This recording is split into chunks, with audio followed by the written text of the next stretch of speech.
Amerika əməldarlarının aytishicha, Xitoy bir qism Uyg'ur faoliyatchilarining tuqqanlarini terrorlik jinoyati bilan ayblagan va Sharqi Turkistondagi zulmga qarshi faoliyat bilan shug'ullangan kishilarga tahdid solgan. Xitoy yaqinda Amerikalik Uyg'ur faoliyatchi Roshan Abbosning ochisi Gulshan Abbosni Urumchida terrorlik jinoyati bilan 20 yillik qamoq jazosiga hukm qilgan. Amerika Partiya Xalqaro Xalqaro Diniy erkinlik komitetining a'zosi Nuri Turkal bu voqeani gavdalantirib, Beijing hukumatining Xitoydagi tuqqanlarini go'rga ilib olib, chet eldagi faoliyatchilarni qo'rqitganligini ko'rsatgan. Turkal Amerika ovoziga bergan bayonotida mundaq dedi: Chet elda yashaydigan nurg'un Uyg'urlar o'z bexatarligi va tuqqanlarining bexatarligidan ansirmoqda. U Uyg'ur kishilik qonuni bo'yicha Amerika hukumatining Xitoy amaldorlariga jazo yurgizishi kerakligini aytdi. Uyg'ur kishilik huquq qonuni 2020-yil 9-oyda Xitoyning Uyg'urlarga bo'lgan besimiga qarshi turish uchun yo'lga qo'yilgan. Amerika parlamenti Xitoy ishlari ijroiya komiteti 30-dekabr bayonot e'lon qilib, Xitoy hukumatidan Gulshan Abbosni qo'yib berishini talab qildi. Xitoy doiralari bo'lsa bu chaqiriqqa turma jazosini tasdiqlab javob qaytardi.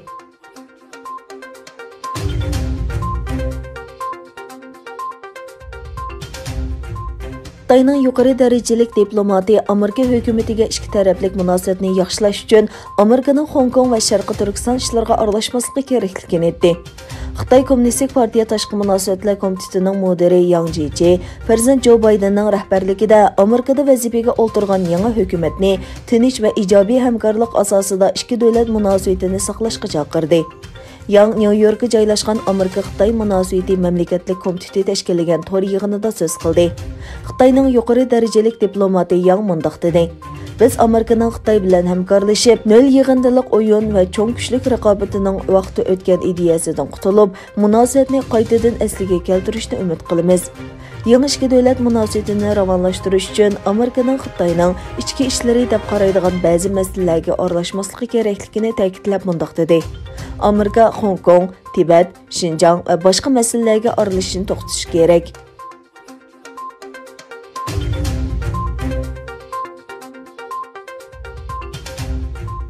Yan telefon ishlab chiqaruvchisi Xiaomi Xitoydagi abonentlarning telefoniga Google ko'chma mulozimati o'rnatishni cheklagan.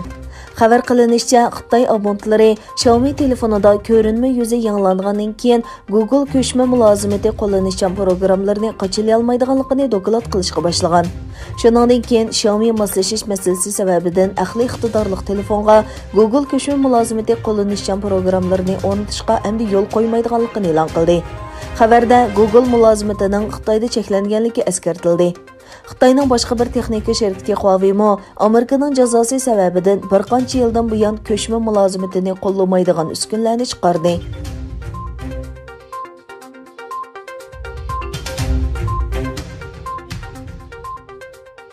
Xitoyda soxta vaksinasi ishlab chiqarilgan markazlarga qarshi ilib berilgan harakatda 80 odam qo'lga olingan. Soqchilar poytaxt Beijing, Shanxay shahri va Shandong o'lkasida ilib berilgan harakatda 3000 dan ortiq soxta vaksinasini qo'lga tushirgan. Soqchilarning bayonotida soxta vaksina ishlab chiqaradigan to'rning bultur 9-oydan boshlab tijorat qilayotganligi mo'ljallangan. Yerlik taratqularning xabariga qaraganda, vaksinani ishlab chiqarganlar chet elga avatishni maqsad qilgan. Ko'pincha soxta vaksinalar tuz suyidan foydalanib ishlab chiqarilgan.